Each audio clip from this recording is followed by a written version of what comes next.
I would like to welcome you to this very important event, and I would like to thank all of you for participating to this meeting. It is an issue that concerns me because throughout my career, starting from a very young age in sports, in my international career, at the fashion industry, my work in publishing, and the demanding space of politics in the past 15 years, I have experienced the hard phase of inequality and discrimination against women. Through my long volunteering activities and activities in human rights protection, I have experienced the entire spectrum of violence around us. So the first event organized by me at the European Parliament as an MEP actually highlights this very critical issue of violence affecting women.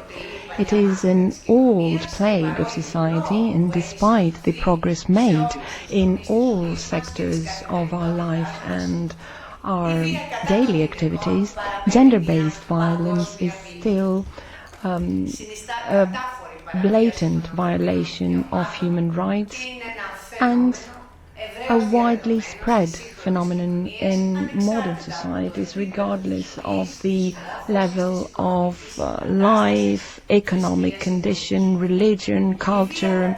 Violence against women now gained huge dimensions. It is a daily phenomenon, and it's also very concealed. And the real extent of the phenomenon is not revealed. Women are working hard, are very strong, resilient, and are struggling in order to achieve progress and happiness for future generations. Through daily struggles, we are doing our best in order to manage to meet the demands and fulfill our roles as spouses, daughters, professionals.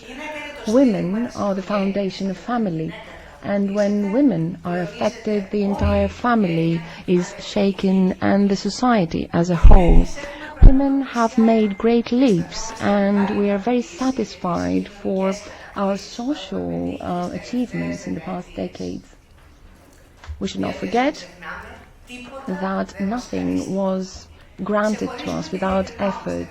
We are offering to the family, to society, to professional life, and this is why we must continue the same path until all stereotypes, sexist violence incidents, from the most common to their more extreme form, are extinguished, and that inequalities against women are eliminated for good.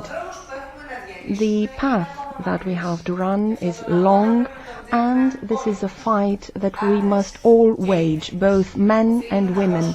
We must give voice to women who are forced to remain silent. It is our obligation that the entire society supports women and sends the message that all together, both men and women, have the right to a harmonious, balanced life with respect to our identity and our existence. I am certain that all women have at least one incident of verbal insult or insulting references from their professional or personal and social life. For as long as we remain simple observers to the incidents in question, the perceptions behind them will be reinforced, strengthened. We must overcome superstition and discrimination and say no to violence categorically. We must eradicate this phenomenon. This is something that we owe to all women affected by violence and to our children. Children today are the silent spectators of gender-based violence, and they are being traumatized. Tomorrow, in their adult life, they might also become perpetrators or victims. The purpose today is to highlight the extent of gender-based violence and especially femicide, and to support with all our forces an important effort that has started at the EU level in order to raise awareness, inform and prevent gender-based violence. The complexity of the social framework of gender-based violence and the symptoms of social degeneration in our societies highlight the need for a holistic answer in order to eradicate this phenomenon. All one-sided efforts initiated by women and remaining within a limited scope are condemned, are doomed to fail. The answer must be social and must be massive. In order to address violence in all its expressions, we must make gender-based violence a case that concerns all of us. Thank you very much. And here, I would like to welcome the President of the FEM Committee, Evelyn Regner, MEP. I would like to thank her for accepting our invitation and for participating in this event. Evelyn Regner will talk about the role of the European Parliament in fighting gender-based violence. Thank you so much, Elena, for the invitation. I just would already like in the beginning to say I'm so sorry I have to leave you soon, but it was for me very important because I appreciate it very much that you put into the light this topic today. On the 25th of November, we think of these days of all these women who are suffering because of violence against them. But it's far more. We have to have a spotlight on the issue. And with this, we have the first step to change the situation. It's not so long ago in the 90s with the Beijing platform and with so many fantastic activities, we thought, okay, we are just one step further, and then there comes the next step and the next step. And now, I mean, quite a time after it, we see we are living in a time of pushback, really in a time of backlash. We have to be aware of that. 1 in 3 women and girls experience physical or sexual violence in their lifetime. I mean, what's that? That's really an alarming figure. And more alarming, 1 in 2 women that have been killed worldwide were killed by their partners. So it's the most dangerous thing not to walk outside in the streets. The most dangerous thing is to stay at home with a partner that is violent. And it's so crucial and so important that we European Parliament don't hide, because this is an issue of private life. So somehow there is always a carpet over it and it is hidden and it's just private life. No, the private goes very political, and therefore it's so good that you are hosting this joint event today. The figures are shocking and show us we have to act now. Violence against women is not inevitable. We can do something, and we can do that in the European Parliament with raising the issue, but not only talking about it. That's one important thing. Getting the figures from the Institute of Gender Equality, because still we lack facts. There are so many stories, and of course where there are many stories, there are many lies. Next step is, the Istanbul Convention. Here we have a simple, I would really say quite a simple convention, where we think, why is there so much objection of a crucial number of member states? This is something normal people normally couldn't understand, because it should be the normal thing that one shouldn't hit women or even go further. So somehow, why the Holy See even hasn't rectified? These are questions that are really crucial in the room, and of course so many other countries. So, apart from the Istanbul Convention, we urge the Commission since long ago to present as soon as possible a comprehensive European strategy to prevent and fight violence against women. So we have to go beyond it. We have to go further. We need binding legislation, because we are talking about a crime. We're not talking about, as it is often written in the newspapers, when you see husband killed his wife. It's not a love tragedy, and it's not a sort of passionate story that unfortunately ended with the death of a woman. It is simply a crime. We are talking about fundamental rights that are beaten. And therefore it's so excellent that we're all together right now to say it out loudly in the European Parliament, demanding the Commission that is about to be settled, hopefully as soon as possible, and of course to cry it out in the Member States, especially those ones who are showing us right now a worsening situation, especially in those countries who are hit also by the financial, by the economic, by the huge social crisis. And it's always the weakest in society who feel it as soon as possible, and it's often women. So thank you very much. I would like to thank you for coming here. I understand that you have other engagements, so you are free to continue your day. Thank you very much. The second speaker is our MEP, Haraka Fandari. Our MP, Haraka Fandari, MP of Syriza, former president of the Production and Commerce Committee of the European Parliament, very active in the social and feminist movement. Mrs. Kafandari will talk about the aspects of violence in women's lives. Good morning, dear friends. I am very happy to be here in this room. I would like to congratulate you for organizing this event and under the initiative of our MEP Elena Kountoura. I would like to say a few things in relation to this huge issue that relates to violence and violence against women in particular, starting from an old feminist, Anja Meilenveld.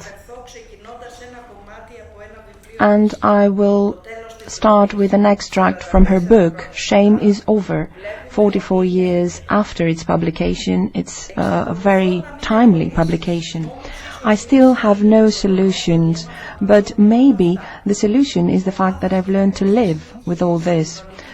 Groups of women in neighborhoods, social welfare, schools, universities, parties, associations. I do part of the work, specific, visible work. I work with women who do not call themselves feminists, but they are, whether they want it or not. Relationships of our work that brings us closer to our feelings, understanding each other. The slavish mentality has turned into a weapon that we use in order to support each other as we make private life public again. Dear friends, some of the most striking, and here are my words, the words of the feminist ended, those are some striking symptoms of social degeneration, recognized as serious problems when they reach the dimension of an epidemic and appear to have no solution. Violence against women is such a case. It's one of the offenses committed increasingly and ever more frequently. But what is violence against women? Is it a loss of identity and assimilation by the establishment? Is it a discredit of human life, alienation, sexual harassment, domestic violence, a racist phenomenon? For the Council of Europe, it is a big obstacle to equality. For the WHO, it is a global health problem that has reached the dimensions of an epidemic. The usual suspect is someone we know very well, but is it just an issue of chromosomes, hormones, or is it an acquired behavior? That is it acquired within a specific social environment and therefore is it systemic? Violence against women is a permanent obstacle for human and economic development. Despite the fact that Marx argued that everything has to do with economy, and today our life is dominated by concepts like the economy of the market, productivity, efficiency, I believe that the issue is rather structural.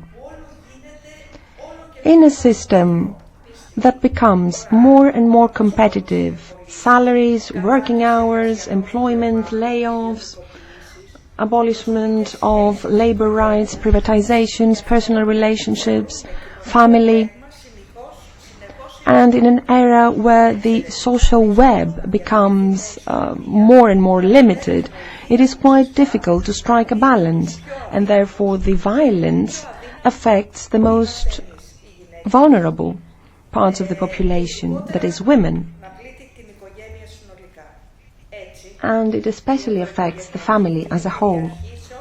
Therefore, domestic violence is against various dimensions: physical, sexual, psychological, economic exploitation and social isolation. You know, the financial crisis does not generate domestic violence by itself on its own, but it magnifies it. Economic pressure leads to psychological and sentimental exhaustion, creates increased stress, leads to conflicts within the family that are blown off through violence, because crisis overturns social roles, it increases the use of narcotic substances, it reduces state resources, and leads to the understaffing of social services, therefore trapping people in violent relationships and making it difficult to dissolve marriages. But the economic crisis is not an excuse. It's an effort to rationalize and defend some actions. In addition, in dire economic situations, women find it difficult to enter and remain in the labor market. Violence is not just sexual violence in this case, it's racist and a blatant violation of human rights. Racism was always drawing its force from the ability to encourage sexual coercion. It is always a challenge to the abuse of women. It's a way to produce the ideology of male superiority, and this is mainly expressed through wars, where racist ideas are based on the argument that war is against some inferior race, and therefore the abuse of women is promoted as a military duty. Modern slavery, trafficking, is today based on sexual abuse. Just like in the past, slavery was based on the whip.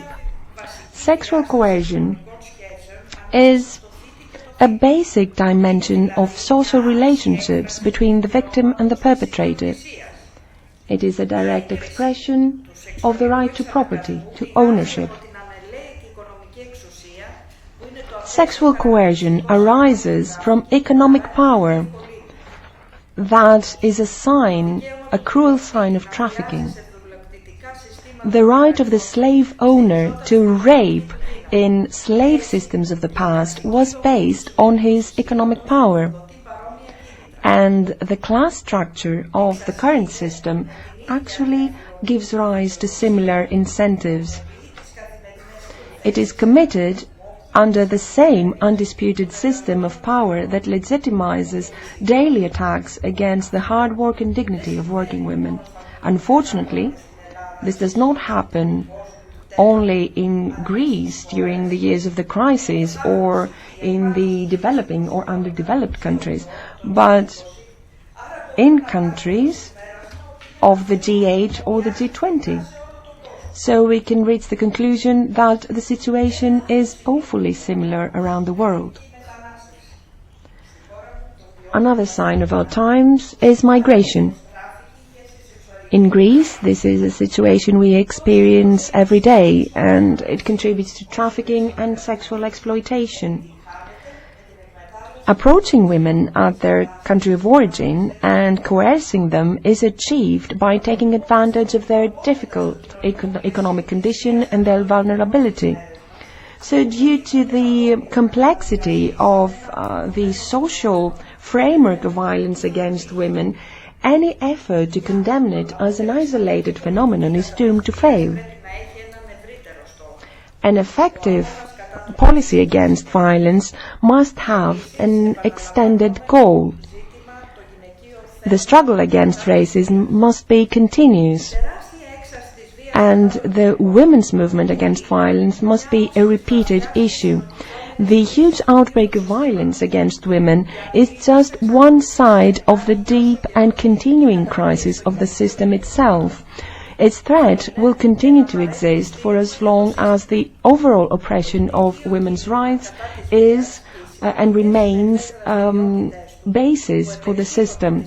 The women's movement against violence and its current activities that extend from sentimental and legal assistance to self-defense and training seminars must be placed within a strategic framework with targeted politics and measures that will make our life better, with no institutional discriminations, protecting motherhood, eliminating violence in the workplace, therefore leading to our goal, the final defeat of the system. Thank you very much for your attention. Azoglu, coordinator of the Department of Feminist Policy and Gender of Syriza and Municipal Council of the Municipality of Kifisya, who will talk about the situation in Greece in relation to legal interventions and actions developed in the previous 4-year period for preventing and addressing violence against women. The title is National and Regional Policies Addressing Gender-Based Violence in Greece during the period 2015-2019. Thank you. Good morning, everyone.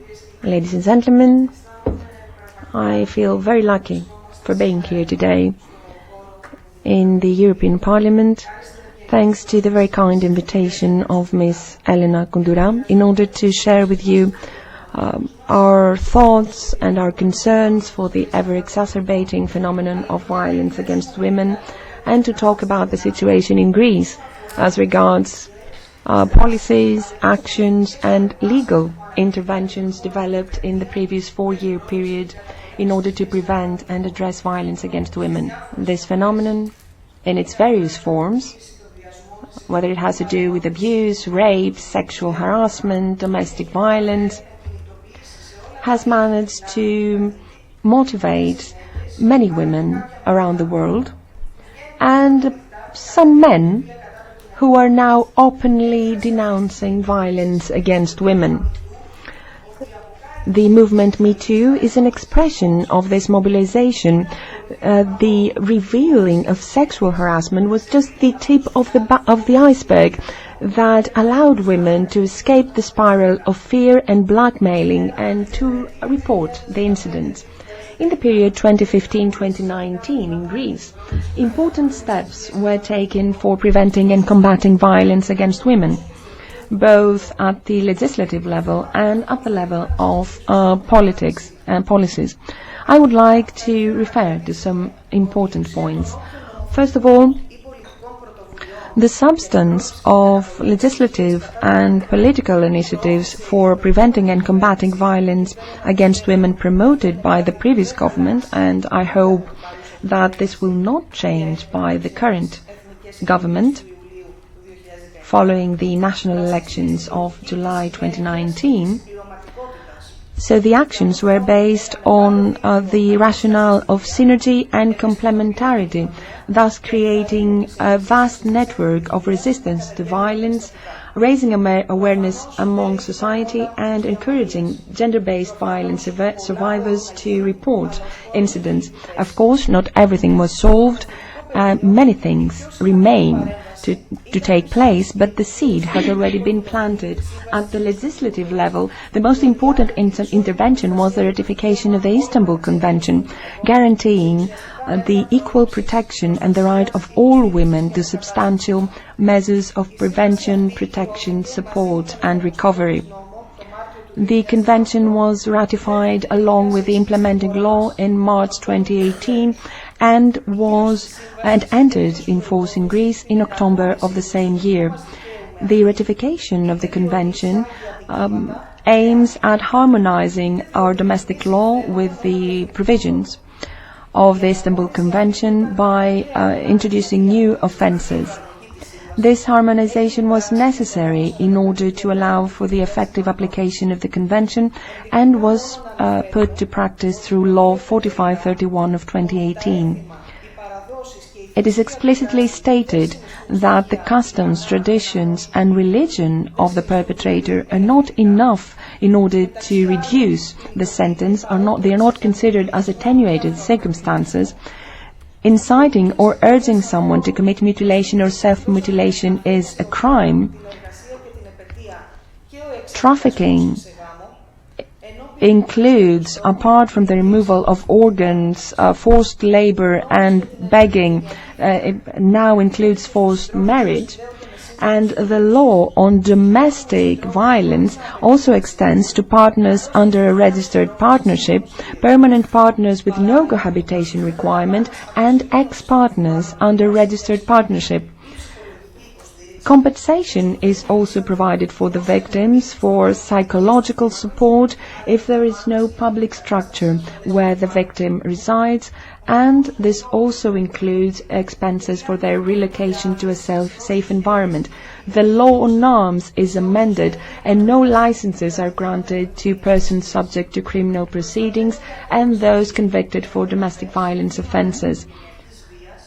Foreign nationals victims of domestic violence who report incidents to the competent authorities are protected from return to their country of origin. Finally, the General Secretariat for Gender Equality is the competent authority for coordinating and monitoring compliance with the Convention. The second important legislative initiative is Law 4604 of 2019. Which establishes a solid legal basis for a network of structures for preventing and combating violence against women, that is, advisory centers, shelters, and the SOS 15900 phone line. And for the first time, the national mechanism for violence against women is incorporated into the Greek legal system. At the same time, the law provides for synergies and collaboration between the local authorities in order to prevent and combat this phenomenon. More specifically, the national mechanism for gender equality comprises the totality of services and bodies that are competent at the central, regional and local level for designing and implementing policies, measures and actions for promoting gender equality. At the central level, the national mechanism includes the General Secretariat for Gender Equality, the Research Center for Gender Equality, the departments of ministries responsible for gender equality and the Greek Ombudsman. At the regional level, it includes the regional equality committees of the regions and the independent gender equality office of its region. At the local level, in municipalities, it includes the social and gender equality departments and the equality committees of municipalities that are now obligatory. Both municipal and regional equality committees collaborate, according to the new law, with the structures of the General Secretariat of Gender Equality, that is the shelters and the SOS hotline, in order to prevent violence against women, and they also collaborate with the civil society organizations. The third important legislative intervention was the revising of Article 336 of the Penal Code about the definition of rape, where the lack of consensus was introduced according to the Istanbul Convention. Now, for the first time, Greece has standardized policies for combating and preventing gender-based violence by adopting the National Programme 2009-2013 and under the current Action Plan 2016-2020. In this context, at the national level, we have 41 consulting centers, 20 shelters, and the SOS 15900 helpline that provides assistance to victims of violence. The motto is, "You are not the only one, you are not alone." The services are provided free of charge to women that have been victims of violence or various discriminations. We are emphasizing right now on women refugees and their children. The services are provided by specially trained personnel, psychologists, social workers, auxiliary staff, administrative staff, in sessions, individual or group sessions, in order to empower women. The aim of the effort of the state and the local authorities is that women no longer blame themselves and are no longer afraid to report the violence. They should speak openly and break the vicious circle of victimization and violence. We believe that the effective and systemic prevention and combating of violence against women requires and entails the involvement of many different state actors. For example, the police forces, the prosecuting authorities, the medical services, employment services, the local government, social and welfare services, and the voluntary sector, and mainly requires an interconnection between different services involved in the multiple support and protection of the victims, their access to the competent services, the prosecution of offenders, The struggle for combating discrimination against women is continuous and concerns the entire society. Thank you very much for your attention.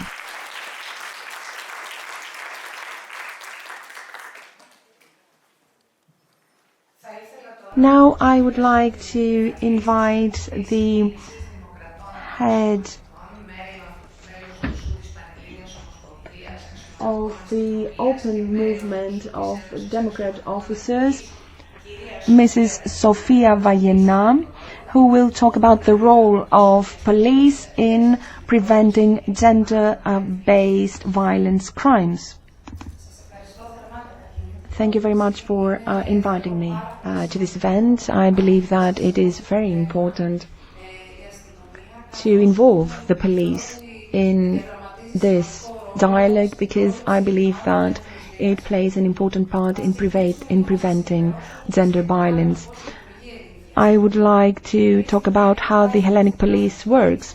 It keeps statistics on homicides where the gender of the victim is recorded. However, no qualitative data are recorded, that is, whether the perpetrator is the victim's spouse or friend, and therefore no one can safely say how many femicides there are.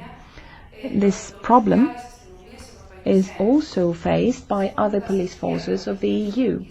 According to data of the Hellenic Police Headquarters, in the period 2007 to 2016, homicides, or rather femicides, range from 25% to 35% of all homicides recorded per year, with the exception of 2011, where the percentage of femicides was approximately 16.85%. What we must stress here is that femicides occur within households. That is, the majority of the homicides are perpetrated within the household, whereas other homicides are committed outside, and this is food for thought. However, real numbers are more increased because there is there are many secret victims who are not revealed. What is the reason for all this? Maybe the fear of retaliation, shame, prevents women from reporting the incidents. But what happens after they come to the authorities? We have the intervention of the police and the public prosecutor. And this is why I told you that the role of the Hellenic police is very important, and the role of the public prosecutor is also very important. In the past, there was a perception that women, victims of gender-based violence, have a low social and economic profile. However, international experience shows us otherwise. Abused women can be women, the women that live next door. And why is it that women do not report incidents to the authority? There are many reasons. Maybe they feel responsible for the violence suffered. Maybe they feel guilty. They do not have realistic options But what happens after reporting the incident? I just lodge a complaint and then I go back home. How can I address this situation? These are questions that we are required to resolve. Women cannot leave the police station with these questions in mind. In Greece, the highest percentage of abused women are from 26 to 55 years old. And as I told you, of course, this includes all levels of education. Mrs. Redger mentioned some statistics, but I would like to refer to research of the UN. According to the statistics of the UN, 1 in 3 women will experience physical, psychological or sexual violence from her partner at some point in her life. 1 in 5 women will fall victim of rape or attempted rape. 40% to 50% of women in the EU report some form of sexual harassment in the workplace. 500,000 to 2 million people around the world, mainly women and children, are estimated to be trafficked every year for the purpose of sex exploitation and forced labor. The World Health Organization estimates that 35% of women worldwide experience either physical or sexual violence at some point in their lives. 1 in 5 women refugees or internally displaced persons is estimated to experience sexual violence throughout their lives. 50 women in the EU lose their lives every week because of domestic violence. Finally, 130 million women and girls have suffered female genital mutilation. So, numbers speak by themselves. We are talking about numbers, but behind numbers there are human stories. Women that are suffering from violence of all kinds. Women that were objectified. I would like to speak about 2 recent femicides. A 21-year-old Elena on the island of Rhodes that was raped. This will be mentioned by the next panel as well.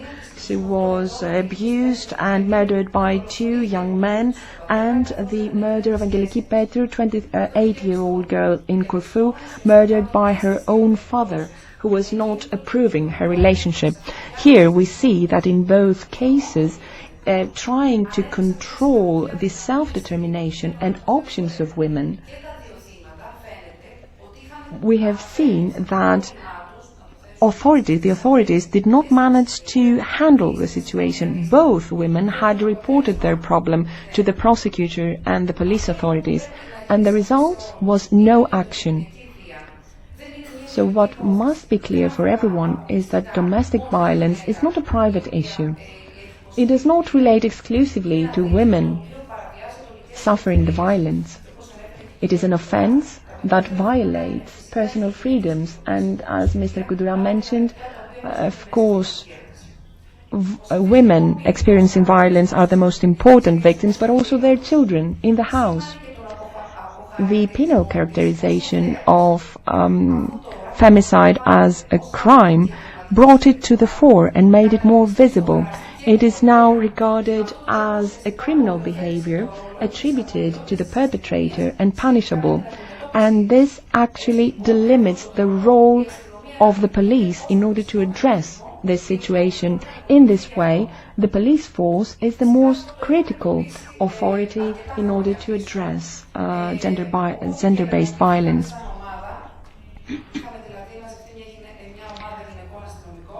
The Hellenic police has a group of women police officers focusing on gender-based violence victims.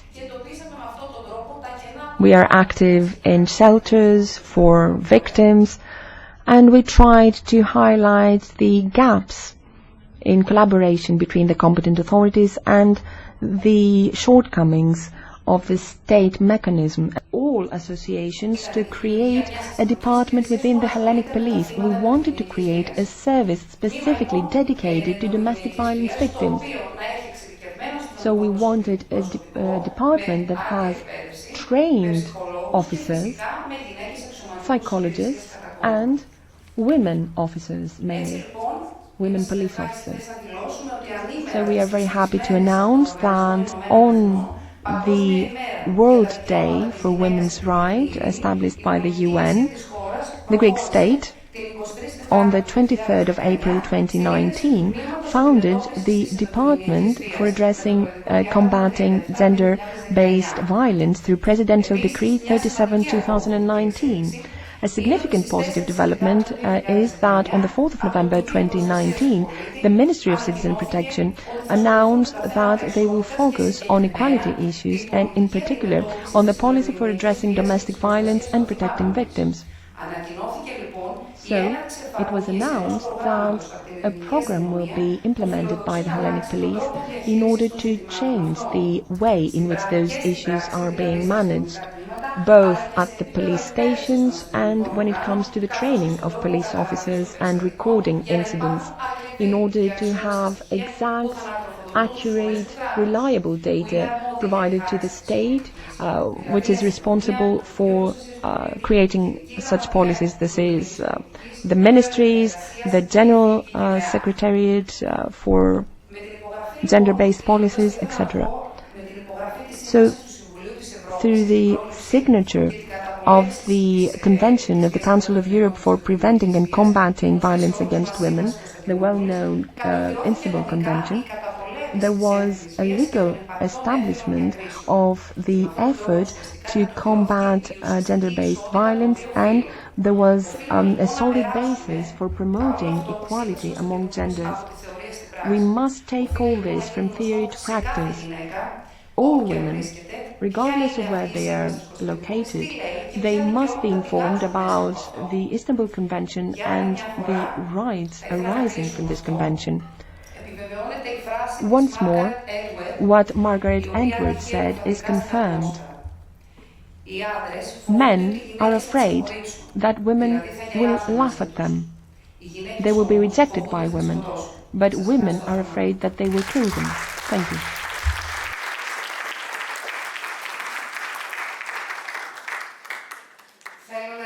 I would like to thank our MEP, Kostis Arvanidis, for being here, all the collaborators of MEPs who could not be here, and of course Mrs. Anna Koutsokiozoglu,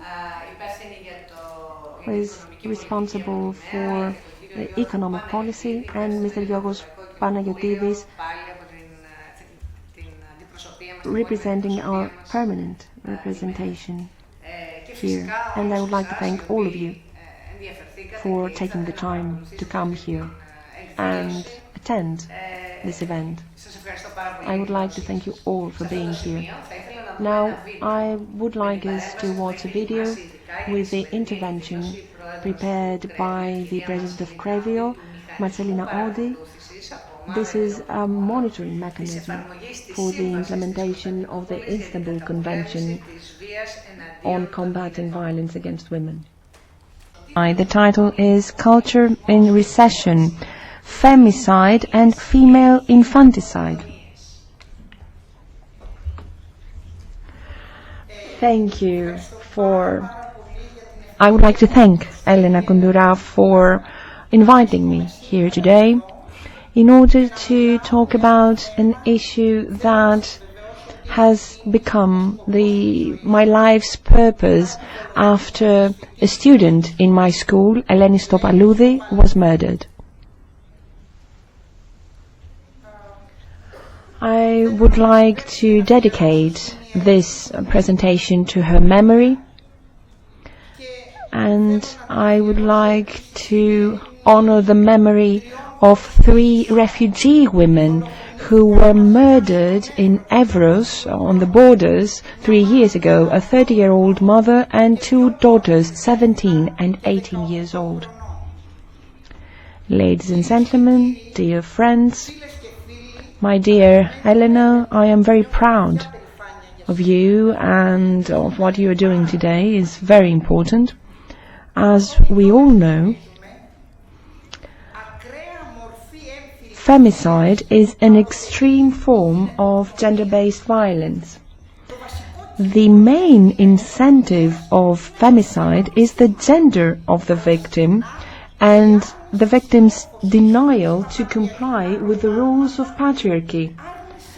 And this leads to a very extreme punishment of the victim. In a few words, femicide is the killing of women by men, but also by some women who work for the benefit of men, because the victims are women. It relates to all forms and types of sexual assassination, whether caused by misogyny, sexual pleasure, or by a sense of domination over women and other femininities, and we should not forget that. Therefore, it is a sexist, punitive crime. In my country, we also use the term female infanticide in order to expand the scope of this phenomenon, because this female infanticide is actually the intentional assassination of female infants due to increased bias of parents and societies in favor of boys and against women. Femicide includes, among others, the murder of a woman as a result of violence by the partner or other member of the family, torture and misogynistic murder against women and the LGBTQI community, the murder of women and girls in the name of honor, and other murders related to practices like dowry, the murder of women and girls in the context of armed conflict, cases of babies, female babies and infants due to the gender, and of course there are many other types of femicide. In international literature, especially in the West, femicide is the term used, whereas in Latin America, where the problem is growing to frightening dimensions, the word femicidio or feminicidio is used. The term femicide was recorded for the first time in legal terminology in the UK in 1801 in order to define the murder of a woman. In 1848 it was published in the Wharton Law Dictionary, and over time it was abandoned. The current use arose in the context of the feminist movements of the 1970s from feminist legalists who wanted to sexually and politically highlight the large number of murders against women. As they said, it had to be recognized that this was a specific patriarchic sexist policy that was using murder as a tool. It must be noted that in Greece and in other countries, the term femicide is not used in the legal and public discourse, as opposed to other terms: infanticide, fratricide, patricide. We prefer more descriptive terms that are less revealing or less unknowing. For example, domestic violence victim. He killed her because he was jealous. An honor or passion crime. And of course the term homicide is an easier term that can encompass everything. It is also considered to be an abusive term, an invention of obsessed left-wing women, a neologism that is rejected. I am exactly that. I am an obsessive, an unrepentant feminist left-wing woman, and until the end of my life I will keep fighting against violence and femicide.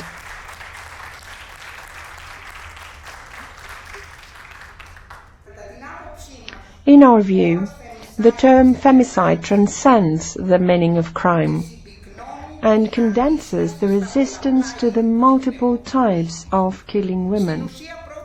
In essence, it is incitement to cultural change that will not tolerate gender inequality and violence, and where there will be no space about this kind of behavior. The same term is a political agenda, as accurately mentioned in the Vienna Declaration of the UN published in 2013. Dear friends, we should not forget that apart from direct femicides, we also have indirect femicides. They are led by family and social practices like famine, deprivation of medical care, precarious abortions that could lead to death, the penalization of abortion, and in such cases women resort to practices that are dangerous, risky for their life. The mutilation of female reproductory organs. Thousands of female children 8 to 12 years old lose their lives following the mutilation of their genitalia. Based on the Ordinance Code of 2062, where it was mentioned femina cum femine, woman with woman. The most widespread spread form of femicide is that which is committed by a man with whom a woman maintains or had close relationships, a lover, a spouse, or a relative. It represents at least 35% of all murders of women worldwide. For example, it is estimated that in the US it accounts for 40 to 50% of all female murders. Also, in the same country, we have 4 such killings every day, while in India, about 5,000 murders are reported each year. The murders are the result of a series of violent relationships and intense domestic violence, including incest, sexual harassment, rape, and abuse that escalate as time goes by within a relationship and could potentially lead to femicide. One of the main motives for men to kill are the attempts to control and possess or own women, according to the theory of the proprietary female, which reinforces and reproduces patriarchy. In the context of the above, there are some cases of femicides where gender is also mixed with social class and gender identity. There is a large number of murdered women sex workers or women working in bars, as well as women of color. In their majority, the murders remain unresolved and appear to leave the authorities indifferent.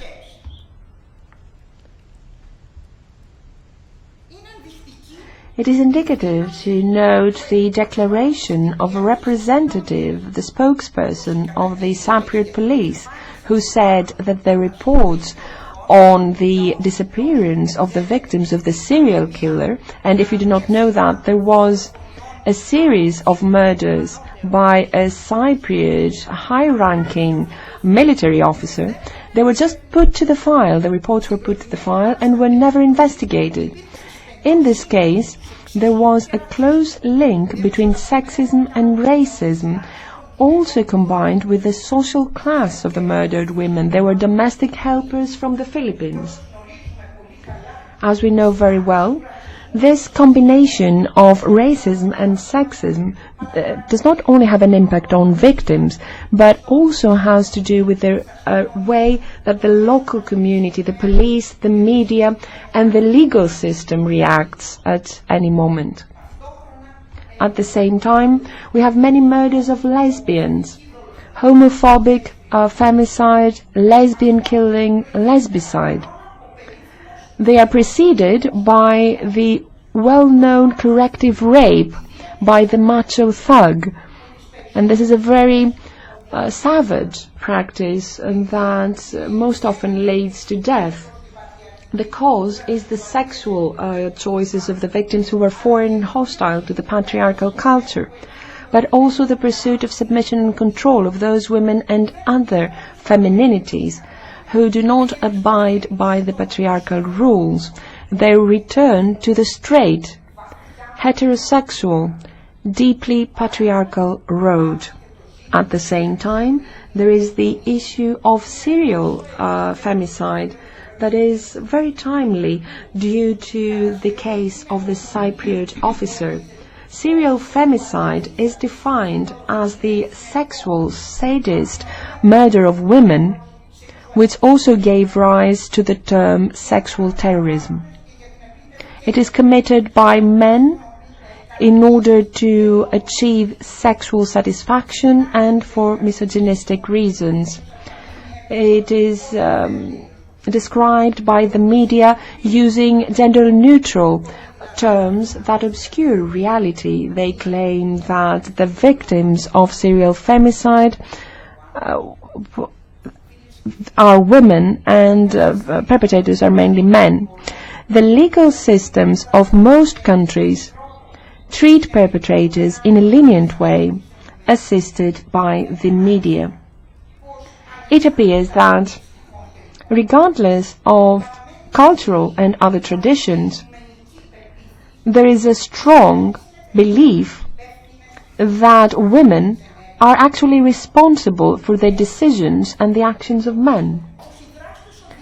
And this leads to the argument that perpetrators are led to murder by the heartless woman who denied their love due to her provocative behavior or provocative clothes.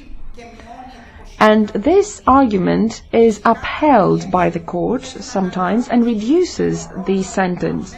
Of course, the media have undertaken the role to express these arguments after the murder becomes known, and this was apparent in Greece in the case of my student, Elena Topaloudi. And we are seeing that also the Cypriot serial killer is being characterized as a smart, multifaceted character and a good officer. And the victims are called Filipino women who are submissive by nature. And in the worst case, they are trying to present him or present this case as a unique psychopathological case in history. The murders of sex workers, trans, low-income or colored women attract less interest and attention from the media than the killings of young, presentable, white, affluent women who are usually married or in relationships with men of similar appearance and social class. As a consequence, legal systems contribute in their way in the perpetuation of structures that allow femicide. Legal systems refuse or are unable to focus on the misogyny of the crimes, transfer the blame to the victims, accept the double standard of ethics, and ultimately highlight and confirm the failure of the state to protect half of its population. In recent years, dear friends, and under the pressure of the huge recorded global cases of femicide, which according to data published by the UN a month ago, so just 1 month ago for 2018, with very conservative calculations, that is only 9 to 11% of those reported, exceed 87,000 femicides globally. And due to this fact, there is now international dialogue and a series of protests take place mainly by feminist and women's organizations in order to address and revert this phenomenon. The mobilizations are led by the movements of Latin America, as numbers are overwhelming in those countries. Of course, many people believe that femicide exists mainly in the developing world and that the civilized Europe has left it behind. However, findings suggest that femicide is blossoming on European soil as well, and that their numbers are both revealing and alarming. The graph I will show you later shows a Eurostat survey from 2015 of 20 EU countries that unfortunately did not include Greece and Cyprus.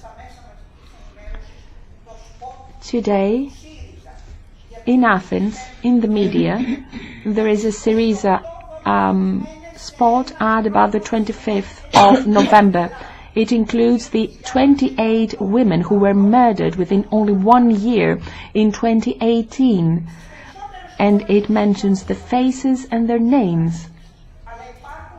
In most countries, the partner is usually the perpetrator, but there are some exceptions. In Lithuania and Bosnia, for example, the majority of femicides are committed by female members of the family. However, any efforts that are, of course, quite late, all efforts are far from resolving the problem. There is a lack of data, research methodologies and tools, and therefore a lack of extended, valid research. And, of course, a lack of direct or indirect recognition and acceptance of the murders as crimes against humanity, due to the extent of the homicides in question, as crimes of hate guided by sexist motives, or crimes of particular cruelty guided by sexist motives. The social and cultural framework within which femicides and female infanticides are committed, the characteristics of the perpetrators, and mainly the relationship between the victim and the perpetrator, differentiate femicides from the other homicides. I would like to close by saying that an effort has started in order to address this phenomenon. We heard the speaker from Greenville talking about this, and the word femicide has started being used, for example, in Mexico, and also in the public sector by the Public Health School of London, which has developed a very useful risk assessment scale. Events like the one we are holding today contribute significantly to that direction, and I would like to congratulate once more Elena Kountoura for having this initiative. And I repeat that I will always be here, and I would be eager to participate in similar events in the future. Thank you. I would like to give the floor to Mrs. Brigitte van Hout, Regional Representative for Europe of the UN Human Rights Office.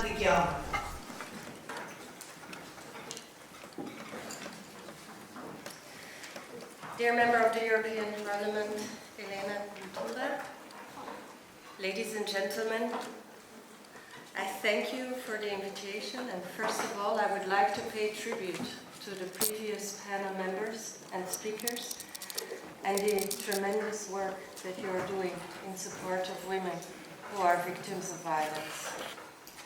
It is a pleasure and an honor for me to address you on behalf of the UN Special Rapporteur on Violence Against Women, its Causes and Consequences, Ms. Dubravka-Simonovic, and she very much regrets that she is not able to be with you today. First, let me briefly introduce the mandate of the UN Special Rapporteur. Special Rapporteurs are independent experts who are appointed by the United Nations Human Rights Council to look into country situations or thematic issues, and they serve in their individual capacity. The mandate of the Special Rapporteur on Violence Against Women was created in 1994, and Ms. Simonovic was appointed to this mandate in 2018 and renewed with a 3-year term in 2018. The Special Rapporteur is mandated to seek and receive information on violence against women, its causes and consequences. And she's mandated to receive this information from a very broad range of sources and stakeholders, namely governments, treaty bodies, international, regional, and non-governmental organizations, women's groups, and directly from victims of violence. Broadly speaking, the Special Rapporteur has 3 avenues for action. She submits thematic reports and presents them to the Human Rights Council and the UN General Assembly. She conducts 2 country visits per year and issues her findings. And lastly, she has the power to write urgent appeals or letters of allegation to inquire about allegations of political systems. Therefore, the place of women in society is one of the main determining factors when it comes to measuring the size of the problem of femicide. But what is clear is that even though in some countries it may be more prevalent than in others, it is a global phenomenon. In order to tackle the scourge of femicide effectively, we need accurate data. And we've heard from previous speakers that often the data are absent. There are a number of problems. There's the problem of underreporting. There's the problem of poor quality data, or data that is not really comparable. And then there's the problem of the concealing of femicide, where they are not represented or presented in the statistics of femicide. And clearly, if we do not know the size of the problem, it is a key obstacle in addressing femicide. Preventing femicide and other forms of violence against women also requires evidence-based policy making.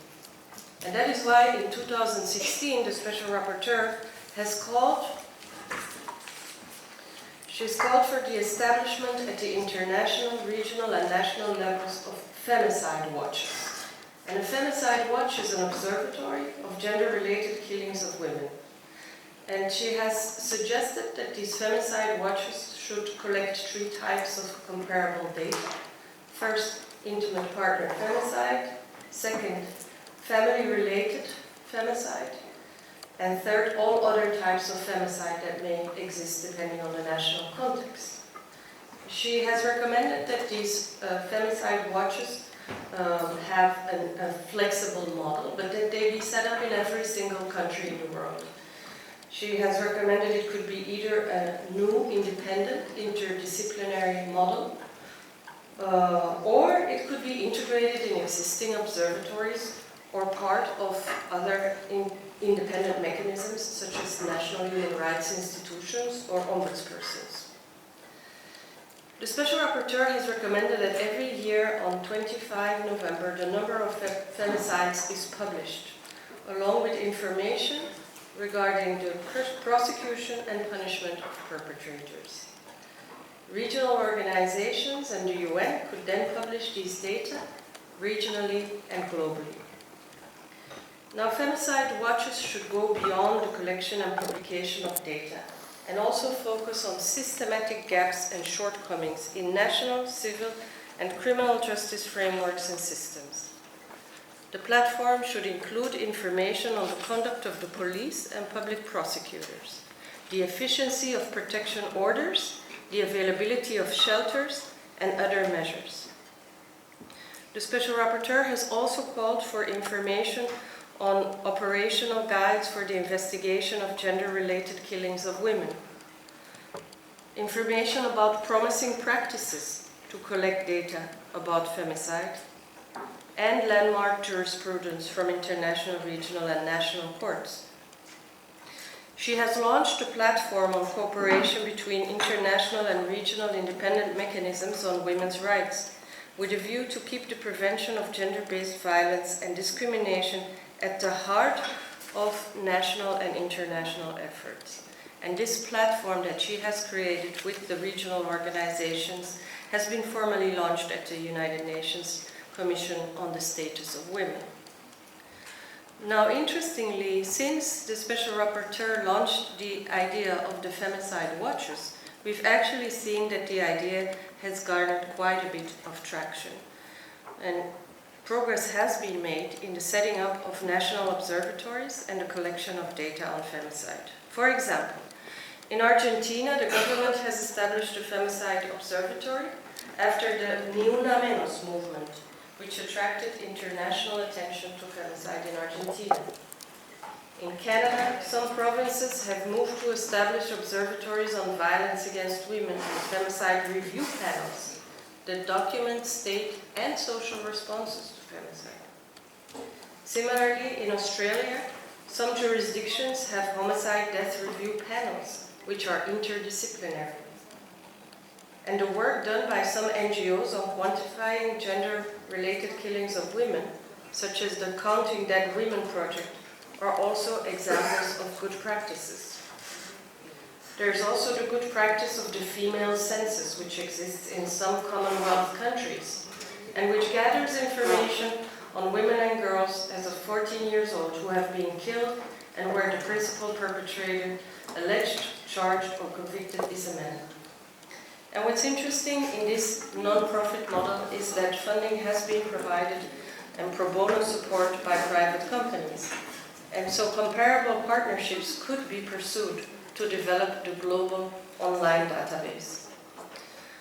To end femicide, therefore, we need to, first of all, encourage the creation of femicide watches and observatories in more countries. Urgent action is required, because gender-based violence, and femicide in particular, let's not forget it, have a chilling impact on all the human rights of women. And the anachronistic belief which underpins gender-based violence, namely that women are inferior, must be eradicated. And this can only happen through profound and fundamental changes in mentalities and cultures that protect and promote equality between sexes in all spheres of life. Thank you.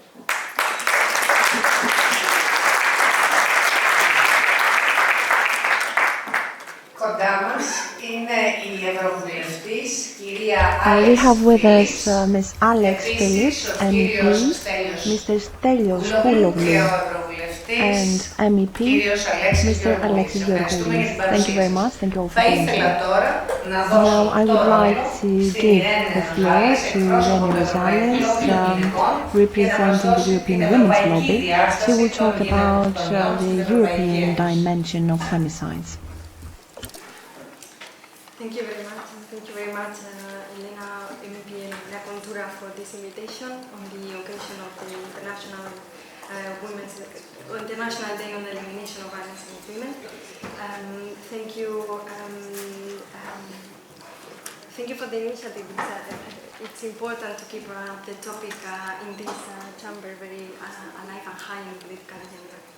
The European Women's Lobby represents over 2,000 women organizations throughout the European Union and 3 candidate countries. And we work to bring the voices of these women organizations, feminist women organizations, to the EU institutions to ensure that there is progress, continued progress on equality between women and men, and we fight for the eradication of all forms of violence against women. We work together with our members in ensuring that violence against women is addressed as a priority and eradicated in our societies. And for 23 years, we've been working with the European Women's Lobby Observatory on Violence Against Women. It's a feminist space for professionals, women working on the ground, on frontline services, to come together and share expertise, to identify burning issues and also to monitor policy developments across Europe. And also to highlight when we see setbacks. So we are looking forward to work with this in the new term of the FEM Committee to promote the rights of women and ending violence against women.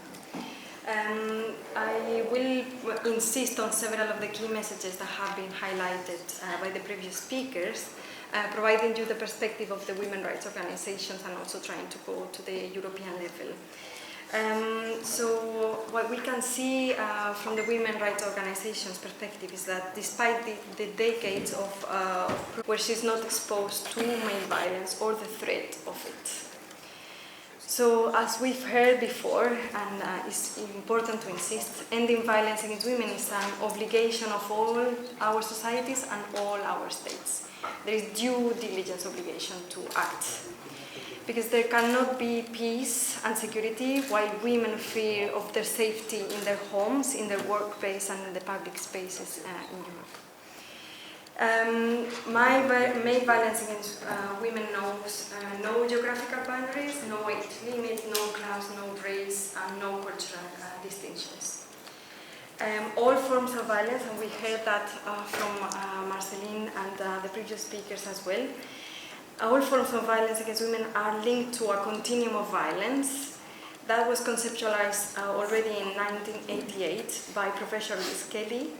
It's very important to keep this perspective of the continuum of violence so that we can see how from very diverse forms and subtle forms of control of women's bodies, women's sexuality, to the most obvious violation of women's rights, they all are part of this continuum that are hindering women's rights.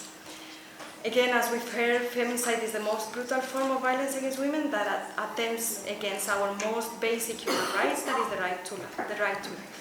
It is important also to keep the intersectional perspective, as Professor Kazuka was doing, so that we need to understand how women of color, how undocumented migrant women, refugee women, women with disabilities, lesbian women are affected by sexism and intersecting forms of discrimination. Women, we've heard data of the prevalence of women of violence against women in the EU. So it's worth to mention that, again, that 1 in 3 women, or 62 million women across the EU, has experienced physical or sexual violence since the age of 15. And every second woman has been confronted with one or more forms of sexual harassment. As we can see, women in the EU face from intimate partner violence, violation of their sexual rights, daily street harassment, stalking, whether it happens online and offline. Many women and girls are trapped into prostitution and trafficking in many of our cities and towns across Europe, and at least 500,000 women and girls live with the lifelong consequences of female genital mutilations. All forms of violence have the same goal, to silence women and to maintain women in a subordinate place. When it comes to silencing women, femicide is the most extreme, brutal form of violence against women. Violence against women and femicide are linked to a culture of sexism in our patriarchal society. It's the structure of our society and the prevalent system of inequalities that are the root causes of femicide and violence against women. So they are linked to indirect forms of violence, such as women's poverty, women's economic independence, gender pay gap, gender pension gap, women's unequal participation in political life, and the lack of parity in democracy. Also, women's lack of equal access to public services and sexist stereotyping in the media. So when we walk through our cities, when we read magazines or scroll online, no matter where we are and where we look, we will be bombarded by stereotypes on the role of women and images of women being objectified, being dehumanized, being over-sexualized. We see the real consequences of this in our lives that range from sexist attitudes to undermining women's equality and women's safety. So sexism fuels discrimination and violence. We need to highlight a recent example, for example, in Belgium, where a burger company launched an advertising like a month ago, where a man was hitting a woman for giving him the wrong hamburger. So this is the type of advertising that we see every day, and this impacts the way women are perceived in society. So global consumerism and the neoliberal system, they reinforce sexism and violence, where in a system where everything can be bought and sold, including women's body and women's sexuality, in prostitution and also in the porn system, that will fuel trafficking, exploitation, and violence against women. Women's organizations have been at the forefront in fighting all forms of violence against women, We have copies of a fact sheet that we've produced together with our members on disrupting the continuum of violence against women. We are compiling the data available, although it's very scarce, and we also set out recommendations and highlight samples of campaigns across Europe. It will be soon translated in Greek, as the Greek League of Women's Rights is working on its translation, and the coordination of Greek women NGOs will be disseminating this document. I wanted also to highlight some data. I know that EIGE has done remarkable work in trying to compile data on femicide. A comprehensive study that was developed already several years ago was alerting on the fact that every week, 50 women were being murdered by their partner or ex-partner. The data that EIGE compiles refers only to several member states, not all of them. Almost half of it were able to provide data. And this brings us back to the lack of harmonized definitions on violence against women across the EU, putting like huge problems to create, they create like a disparity in terms of the approaches to prevention, to protection, but also to data collection. And this is happening despite the provisions of the General Recommendations 35, despite the work of the immense work that UN Special Rapporteur Dubravka Simonovic has been doing to set up feminicide watches, as we were hearing before, and also the Council of Europe Convention on Preventing Violence Against Women and Domestic Violence, very important comprehensive provisions. As you know, not all member states have ratified the Istanbul Convention. All countries have signed. The large majority of countries, 21, have ratified. But the EU accession to the Istanbul Convention remains blocked in the Council for more than 2 years now. We think that this concrete example of how we could be working together to improve data collection is a very concrete example of how much is needed, the EU accession to the Istanbul Convention.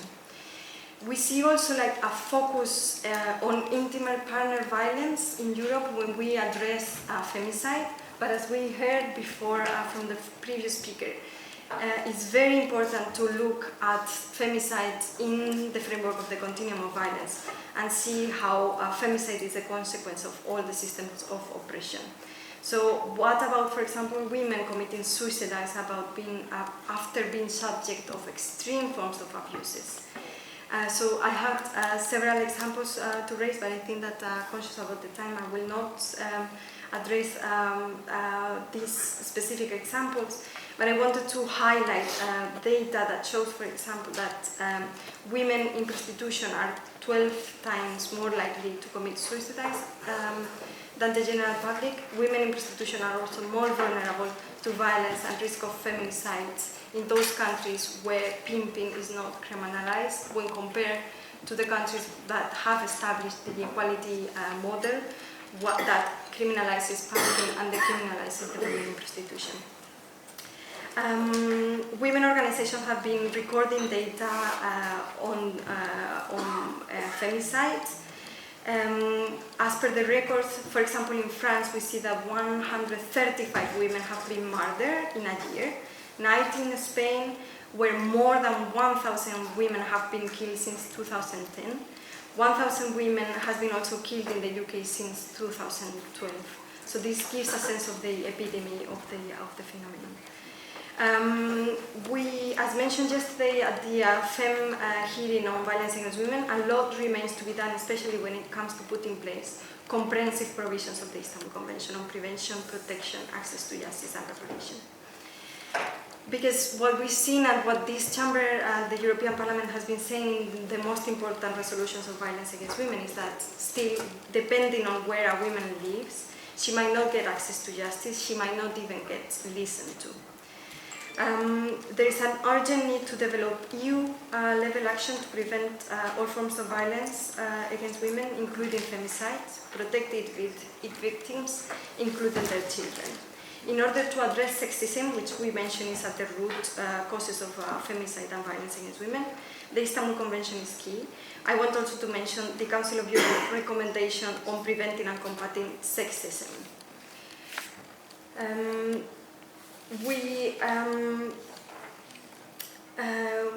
Just to mention some of the more urgent goals. Yes. We run out of time.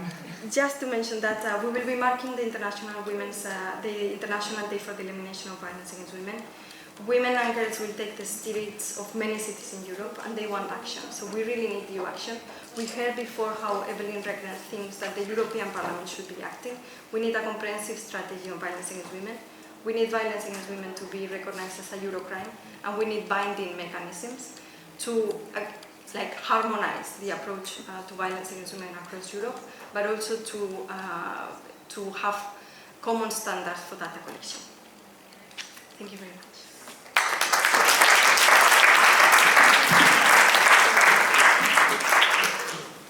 Όλες οι ομιλήτριες αναλύσανε εκτενώς All το θέμα και τις speakers κοινωνίες. Εδώ πρέπει να πούμε ότι talked υπάρχει extensively about femicides. We must say that there is a lack of reliable and comparable data regarding gender-based violence, and that most women, even when they report incidents, the incidents are often not recorded, mainly due to the stance of society or police authorities. Women do not tend to report such issues. Ms. Zugita Persu is program coordinator for gender-based violence of the EIGE. She will talk about data collection and why the exact number of femicide is not included in the official data. Dear guest, Madam Chair, first of all, I would like to thank European Institute for Gender Equality work on violence against women. I will speak English, of course, but I have to say that at IGER we have a seconded national expert from Greece, and we are very grateful for Greek government for sending a person to work at IGER specifically on violence against women. On right on risk assessment and management on 27th of November. So those police officers who are interested are very welcome to use CPOL's webinar. We all know that violence against women is rooted in gender inequalities, and it brings huge economic costs for the society. It costs to everyone, not only for the society, but for each of us, and not even to speak about the loss of the person. If we could go back to the previous slide on the data on femicide, which is available at the Eurostat, I would like to see that it is on right on risk assessment and management on 27th of November. So those police officers who are interested are very welcome to use CPOL's webinar. We all know that violence against women is rooted in gender inequalities, and it brings huge economic costs for the society. It costs to everyone, not only for the society, but for each of us, and not even to speak about the loss of the person. If we could go back to the previous slide on the data on femicide, which is available at the Eurostat, I would like to see that it is a challenge, still a challenge, to get comparable data on femicide in the European Union, and it's a challenge across the world as well.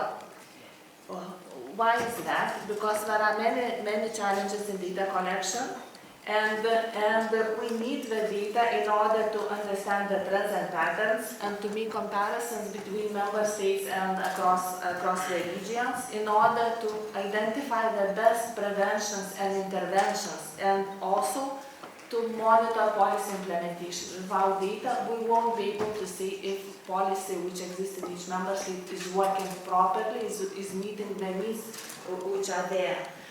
So there are many challenges in data collection, even regardless that there is a EU framework on victims protection, like different directives and Istanbul Convention plays an important and huge role. Still, data collection is a challenge, and data is collected differently across different sectors. If you go to the health or police or judiciary, everyone is using different disaggregations, different aspects of data, and there is no coordination usually. And the key problem also which we see is the lack of international definition on femicide. What I have done, not only on femicide, because it's our very new step, but also on administrative data on intimate partner violence and rape, we developed definitions for statistical purposes, because in each EU member state there are different legal definitions and we cannot compare them. But what we could do, we can have definitions for statistical purposes, and based on definitions we developed indicators, and we asked member states to provide data on that. And femicide is our next step. We started to work currently with all member states. We had consultations with all member states on improvement of data collection, including femicide, and more will come up next year.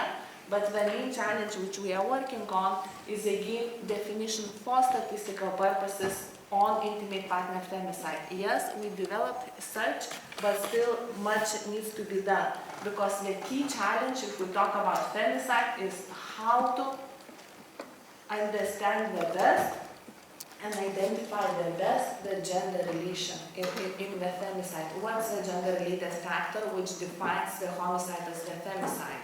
So it is a long process. You cannot, when you see the dead body, you cannot know the contextual situation behind it. There are many different aspects which needs to be taken into account. So the gender motivation of the killing is the key which we have to agree upon what we consider to be gender motivation. And they are many different, and also they were already presented by different speakers. If we speak about different approaches used, for example, in Latin America, we can list like 2 pages for different circumstances. So we have to come up with those which are most often used or applicable for the European Union in order to have a good definition. So this is still work ahead of us. We still have much to do.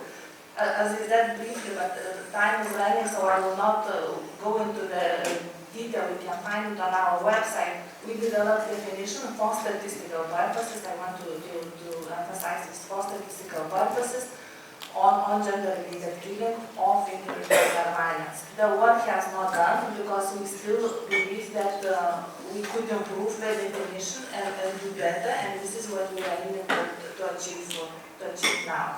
And minimum data sets, because we cannot go very broad, because then it won't be comparable with the EU. We have to agree on the minimum, at least minimum data set, and then go broad after we achieve that all member states have minimum data sets.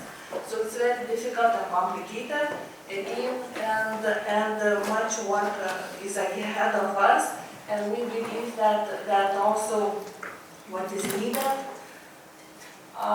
common standards on data collection, adoption, if possible, of European Union directive on violence against women, and to have this legally regulated. Data collection also should be legally requested and regulated, otherwise we depend very much on goodwill of the member states. And of course we are very grateful for that, but goodwill is not enough if we want to prevent the most extreme form of violence.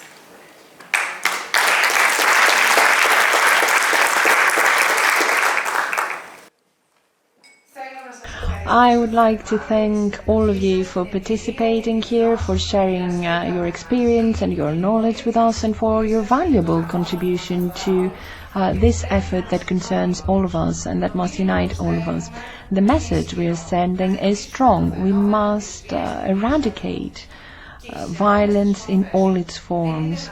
It is not an easy combat, but it is a one-way street, because we must break the spiral of silence. We must give voice to silence. All together, both men and women must bring about change in order to make a difference. This is an issue that concerns all of us. Thank you.